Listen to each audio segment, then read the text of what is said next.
ಸ್ವಾಮಿ ಕೊರಗಚ್ಚ ಓಂ ನಮೋ ಭಗವತೆ ವಾಸುದೇವಾಯ. ನಿಮ್ಮ ಬಗ್ಗೆ ನಿಮ್ಮವರು ಏನು ಆಲೋಚನೆ ಮಾಡ್ತಾ ಇದ್ದಾರೆ, ಕರೆಂಟ್ ಫೀಲಿಂಗ್ಸ್ ಏನು, ಅವರು ನಿಮ್ಮ ಹಸ್ಬೆಂಡ್ ಇರ್ಬೋದು, ವೈಫ್ ಇರ್ಬೋದು, ಅಥವಾ ನಿಮ್ಮ ಪ್ರೇಮಿ ಇರ್ಬೋದು, ಅಥವಾ ನಿಮ್ಮ ಫ್ರೆಂಡ್ ಇರ್ಬೋದು, ಅಥವಾ ನಿಮ್ಮಿಬ್ಬರ ಮಧ್ಯೆ ಏನೇ ಒಂದು ಸಂಬಂಧ ಇರ್ಬೋದು. ನೋಡುವ, ಅವ್ರು ನಿಮ್ಮ ಜೊತೆ ಇರ್ಬೋದು ಅಥವಾ ಇಲ್ಲದೇ ಇರ್ಬೋದು, ಬ್ರೇಕಪ್ ಆಗಿರ್ಬೋದು, ಸಪ್ರೇಷನಲ್ಲಿ ಇರ್ಬೋದು. ಸೊ ಅವ್ರು ನಿಮ್ಗೆ ಏನು ಹೇಳ್ತಾ ಇದ್ದಾರೆ, ಕರೆಂಟ್ ಸಿಚುವೇಶನಲ್ಲಿ ಏನಾಗ್ತಾ ಉಂಟು ನೋಡುವ. ಪ್ರಾರ್ಥನೆಯನ್ನು ಮಾಡಿ ನಿಮ್ಮ ವ್ಯಕ್ತಿಯನ್ನು ನೆನಪು ಮಾಡಿಕೊಂಡು ಅವರ ಹೆಸರನ್ನು 5 ಸಲ ಹೇಳಿಬಿಟ್ಟು ನೀವಿಲ್ಲಿ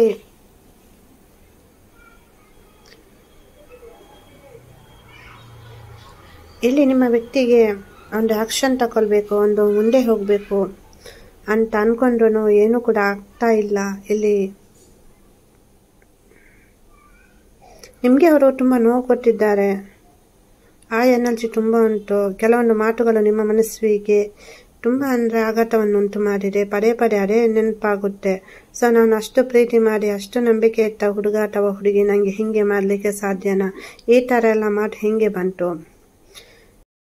ಇಲ್ಲಿ ಥರ್ಡ್ ಪಾರ್ಟಿ ಎನರ್ಜಿ ಉಂಟು. ಥರ್ಡ್ ಪಾರ್ಟಿ ಬಂದ್ಬಿಟ್ಟು ಅವರ ಮದರ್ ಇರ್ಬೋದು, ಅಥವಾ ಫ್ರೆಂಡ್ಸ್ ಇರ್ಬೋದು, ಅಥವಾ ಬೇರೆ ಹುಡುಗ ಹುಡುಗಿ, ಸೊ ಜಾಬ್ ಇರ್ಬೋದು, ನಿಮಗೆ ಗೊತ್ತಿರುತ್ತೆ. ಸೊ ಹಾಗಾಗಿ ಇಲ್ಲಿ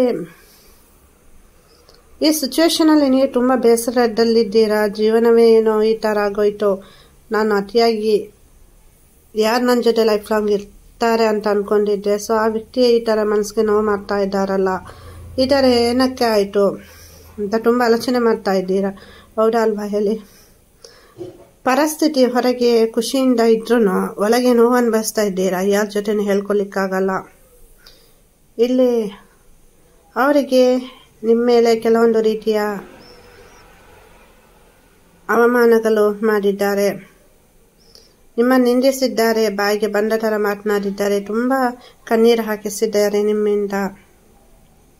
ಸೊ ಇಲ್ಲಿ ನೀನು ಫಸ್ಟ್ ಸರಿಯಾಗು ಮತ್ತೆ ನನಗೆ ಹೇಳು, ಆ ಥರ ಎಲ್ಲ ಒಂದು ರೀತಿಯ ಇಲ್ಲಿ ಇದು ಯಾವಾಗ ಸರಿಯಾಗುತ್ತೆ ಅನ್ನೋ ಆಲೋಚನೆಯಲ್ಲೇ ನೀವು ದಿನ ದೂಡ್ತಾ ಇದ್ದೀರಾ, ನೋವು ಅನುಭವಿಸ್ತಾ ಇದ್ದೀರಾ. ಏನು ಮಾಡಬೇಕು, ನೆಕ್ಸ್ಟ್ ಸ್ಟೆಪ್ ಅದು ಕೂಡ ಗೊತ್ತಾಗ್ತಾ ಇಲ್ಲ ನಿಮ್ಮ ಸದ್ಯದ ಪರಿಸ್ಥಿತಿಯಲ್ಲಿ. ಸೊ ರೀಕನೆಕ್ಟ್ ಆಗಬೇಕು ಅಂತ ತುಂಬ ಬಯಸ್ತಾ ಇದ್ದೀರಾ. ಈ ಸಿಚುವೇಶನ್ ಸರಿ ಹೋಗಬೇಕು ಅಂತ ತುಂಬ ಪ್ರಾರ್ಥನೆ ಮಾಡ್ತಾ ಇದ್ದೀರಾ, ತುಂಬ ಆಲೋಚನೆ ಮಾಡ್ತಾ ಇದ್ದೀರಾ. ನಿಮ್ಮ ದುಃಖ ಅನ್ನೋದು ಅದು ಕಡಿಮೆ ಆಗುತ್ತೆ. ಇಲ್ಲೊಂದು ಪಾಸಿಟಿವ್ ಸೈನ್ ಉಂಟು. ಸೊ ಅವರಿಗೂ ಅವ್ರು ಏನು ಹೇಳಿದ್ದಾರೆ, ಏನು ಮಾಡ್ತಾ ಇದ್ದಾರೆ, ಸೊ ಒಂದು ರೀತಿಯಲ್ಲಿ ಅವ್ರಿಗೂ ಕೆಲವೊಂದು ಲೈಫ್ ಲೆಸನ್ ಕಲೀಲಿಕ್ಕೆ ಇರುತ್ತೆ. ಸೊ ಹಾಗಾಗಿ ಒಂದು ಸಿಚುವೇಶನ್ ಬಂದಿದೆ. ನಿಮ್ಮ ಪ್ರೀತಿಗೆ ಮೋಸ ಮಾಡಿ ಅವರು ಖುಷಿಯಾಗಿರ್ಲಿಕ್ಕೆ ಸಾಧ್ಯ ಇಲ್ಲ. ಖುಷಿಯಾಗಿರ್ತೇನೆ ಅಂತ ಅಂದ್ಕೊಂಡ್ರು ಸೊ ಖಂಡಿತವಾಗಿಯೂ ಅವರು ನಿಮ್ಮಿಂದ ಎಷ್ಟೇ ದೂರ ಹೋದ್ರು ಅಷ್ಟೇ ಅವರು ಬೇಗ ನಿಮ್ಮ ಹತ್ತಿರ ಬರ್ತಾರೆ, ಮೀಟ್ ಆಗ್ತಾರೆ. ಇಲ್ಲಿ ರೀಕನೆಕ್ಟ್ ಅಂತೂ ಖಂಡಿತ ಆಗುತ್ತೆ. ಇಲ್ಲಿ ಯಾರೆಲ್ಲ ನಂಬರ್ ಬ್ಲಾಕ್ ಮಾಡಿದ್ದಾರೆ ನೋಡಿ, ಅನ್ಬ್ಲಾಕ್ ಮಾಡ್ತಾರೆ ಆ ವ್ಯಕ್ತಿ. ಹಿಂದೆ ನಡೆದಂತಹ ಎಲ್ಲ ಘಟನೆಗಳು ಆ ವ್ಯಕ್ತಿ ಅದರ ಬಗ್ಗೆ ತುಂಬ ಗಿಲ್ಟಿ ಫೀಲ್ ಮಾಡ್ಕೊಳ್ತಾ ಇದ್ದಾರೆ. ಇಲ್ಲಿ ಕೆಲವರು ಆಲ್ರೆಡಿ, ಇನ್ನು ಕೆಲವರು ಮಾಡ್ಕೊಳ್ತಾರೆ. ಸೊ ಟೈಮ್ ಅನ್ನೋದು ಬರುತ್ತೆ ಅವರಿಗೂ. ಸೊ ನಿಮ್ಮ ಪ್ರೀತಿ ನಿಜವಾಗಿದ್ದು ಇಲ್ಲಿ ನಿಮ್ದು ಏನೂ ತಪ್ಪಿಲ್ಲ ಅಂತ ಆ ವ್ಯಕ್ತಿಗೂ ಅರ್ಥ ಆಗುತ್ತೆ. ಬಟ್ ಇದು ಸ್ವಲ್ಪ ಟೈಮ್ ತಗೊಳ್ಳುತ್ತೆ. ಅವರಿಗೂ ಕೆಲವೊಂದು ಲೈಫ್ ಲೆಸನ್ ಕಲಿಬೇಕಲ್ಲ. ಸುಮ್ಮನೆ ನೋಡಿ, ಯಾವುದು ಕೂಡ ಸುಮ್ಮನೆ ಸಿಕ್ಕಿದ್ರೆ ಅದಕ್ಕೆ ವ್ಯಾಲ್ಯೂ ಇರುತ್ತಾ? ಇಲ್ಲ ತಾನೇ. ನಿಮ್ಗೆ ಎಷ್ಟು ನೋವು ಕೊಟ್ಟಿದ್ದಾರೆ, ಎಷ್ಟು ನೀವು ಇವಾಗ ಫೀಲ್ ಮಾಡ್ಕೊಳ್ತಾ ಇದ್ದೀರಾ. ನಮ್ಮ ಹುಡುಗ ನಮ್ಮ ಹುಡುಗಿ ಅಂತ ನೀವು ಎಷ್ಟು ಆರನ್ನು ಹಚ್ಕೊಂಡಿದ್ರ, ಎಷ್ಟು ಕನಸು ಕಂಡಿದ್ದೀರಾ, ಹೆಂಗೆ ಮಾತನಾಡಿದ್ರು, ನಿಮ್ಮ ಜೊತೆ ಹೆಂಗೆ ಜಗಳ ಮಾಡಿದ್ರು, ಹೆಂಗೆ ನಿಮ್ಮ ಮೇಲೆ ಅಪವಾದ ಅವಮಾನ ಎಲ್ಲ ಮಾಡಿದ್ರು. ಸೊ ಏನೋ ನಿಮ್ಮದು ತಪ್ಪಿಲ್ಲದೇನೆ ಅವರು ಹಿಂಗೆಲ್ಲ ಮಾಡಬೇಕಂದ್ರೆ ನೀವು ಎಷ್ಟು ನೋವು ಅನುಭವಿಸಿರ್ಬೇಕು. ಸೊ ಹಾಗಾಗಿ ಇಲ್ಲಿ ಒಂದು ರೀತಿಯಲ್ಲಿ ಕೆಲವೊಂದು ಕಾರ್ಮಿಕ್ ಲೆಸನ್ ಕೂಡ ಉಂಟು. ಸೊ ಹಾಗಾಗಿ ಇದು ವೆರಿ ಸೂನ್ ಕ್ಲಿಯರ್ ಆಗುತ್ತೆ, ಸಿಚುವೇಶನ್ ಇಂಪ್ರೂವ್ಮೆಂಟ್ ಆಗುತ್ತೆ. ಅತಿಯಾಗಿ ಟೆನ್ಷನ್ ಮಾಡ್ಕೊಳ್ಳಿಕ್ಕೆ ಹೋಗಬೇಡಿ. ನಿಮ್ಮನ್ನು ನೀವು ಮಾಡ್ಕೊಳ್ಳಿ. ಏನೇ ಒಂದು ನೋವಿದ್ರು ಹೇಳ್ಕೊಳ್ಳಿ ನನ್ನ ಜೊತೆ, ನಾನು ಪ್ರಾರ್ಥನೆ ಮಾಡ್ತೇನೆ. ಸೊ ಒಂದು ಮನಸ್ಸಿಗೆ ಪಾಸಿಟಿವ್ ಆಗಿರೋಂಥ ವೈಬ್ರೇಷನ್ ಸಿಗುತ್ತೆ. ಧೈರ್ಯವಾಗಿರಿ. ಸೊ ಎಲ್ಲ ಜೀವನ ಮುಗ್ದೋಯ್ತು, ಇದೇ ನನ್ನ ಲೈಫ್ ಅಂತ ಅಂದ್ಕೊಳ್ಬೇಡಿ. ಖಂಡಿತವಾಗಿ ಇಲ್ಲಿ ಒಂದು ಪಾಸಿಟಿವ್ ಸೈನ್ ಉಂಟು. ಧೈರ್ಯವಾಗಿರಿ.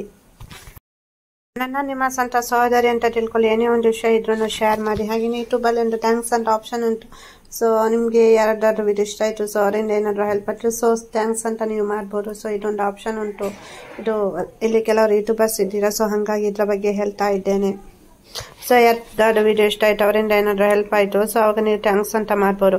ಮತ್ತು ಯಾರಿಗಾದ್ರೂ ಜಾಯಿನ್ ಆಗಲಿಕ್ಕೆ ಇದ್ರೆ ಜಾಯಿನ್ ಆಗ್ಬೋದು. ಅಲ್ಲಿ ನಾನು ಸಪ್ರೇಟ್ ರೀಡಿಂಗ್ ಮಾಡಿಬಿಟ್ಟು ನಿಮಗೆ ಏನು ಗೈಡ್ಲೈನ್ಸ್ ಕೊಡಬೇಕು, ನಿಮ್ಮ ಪ್ರೀತಿ ಸಕ್ಸಸ್ ಆಗಲಿಕ್ಕೆ, ಅಲ್ವಾ ಕೋರ್ಟಿನಲ್ಲಿ ಕೇಸ್ ನಡೀತಾ ಉಂಟಾ, ಅಥವಾ ನಿಮಗೆ ಜಾಬ್ ಸಿಗ್ತಾ ಇಲ್ವಾ, ಅದು ಪ್ರೈವೇಟ್ ಇರ್ಬೋದು ಅಥವಾ ಗೌರ್ಮೆಂಟ್ ಇರ್ಬೋದು, ಸೊ ಏನೇ ಒಂದು ವಿಷಯ ಇರ್ಬೋದು, ಬಿಸ್ನೆಸ್ ರಿಲೇಟೆಡ್ ಇರ್ಬೋದು, ಅಥವಾ ಇಷ್ಟಪಟ್ಟವರನ್ನು ಮದುವೆ ಆಗಬೇಕು, ಅಥವಾ ನಿಮಗೆ ಯಾರಾದರೂ ಮೋಸ ಮಾಡಿರ್ಬೋದು, ಸೊ ಏನೇ ಒಂದು ಪ್ರಶ್ನೆ ಇರ್ಬೋದು, ಮದುವೆ ಆಗ್ತಾ ಇಲ್ಲ, ಸೊ ಏನಿದ್ರು ನೀವು ನನ್ನ ಜೊತೆ ಶೇರ್ ಮಾಡಿ. ನಾನು ನನ್ನ ಪ್ರಾರ್ಥನೆ ಸಮಯದಲ್ಲಿ ನಿಮಗೋಸ್ಕರ ಪ್ರಾರ್ಥನೆ ಮಾಡ್ತೇನೆ. ಹಾಗೇನೆ ಕೆಲವೊಂದು ಮಂತ್ರ ಜಪವನ್ನು ಮಾಡ್ತೇನೆ, ಕೆಲವೊಂದು ತಂತ್ರಗಳನ್ನು ಹೇಳಿಕೊಡ್ತೇನೆ. ಸೊ ಕೆಲವೊಂದು ಮಂತ್ರಗಳನ್ನು ಕೂಡ ಹೇಳ್ತೇನೆ. ಪರ್ಸನಲ್ ರೀಡಿಂಗ್ ಮಾಡಿಬಿಟ್ಟು ಏನು ನಿಮಗೆ ಕರೆಂಟ್ ಸಿಚುವೇಶನ್ಗೆ ಏನು ಸಮಸ್ಯೆ ಉಂಟು, ಸೊ ಅದರ ರಿಲೇಟೆಡ್ ಆಗಿ ನಿಮಗೆ ಗೈಡ್ ಮಾಡ್ತೇನೆ. ಸೊ ಯಾರಿಗಾದ್ರೂ ಜಾಯಿನ್ ಆಗಲಿಕ್ಕೆ ಇದ್ರೆ ಜಾಯಿನ್ ಆಗ್ಬೋದು. ಹಾಗೆಯೇ ನೀವೇನು ಶೇರ್ ಮಾಡ್ತೀರಾ ಅದು ನನಗೆ ಮತ್ತು ನಿಮಗೆ ಮಾತ್ರ ಗೊತ್ತಿರುತ್ತೆ, ಹೈಡ್ ಆಗಿರುತ್ತೆ. ಹಾಗಾಗಿ ಧೈರ್ಯವಾಗಿರಿ, ಏನೇ ಒಂದು ವಿಷಯ ಇದನ್ನು ಶೇರ್ ಮಾಡಿ.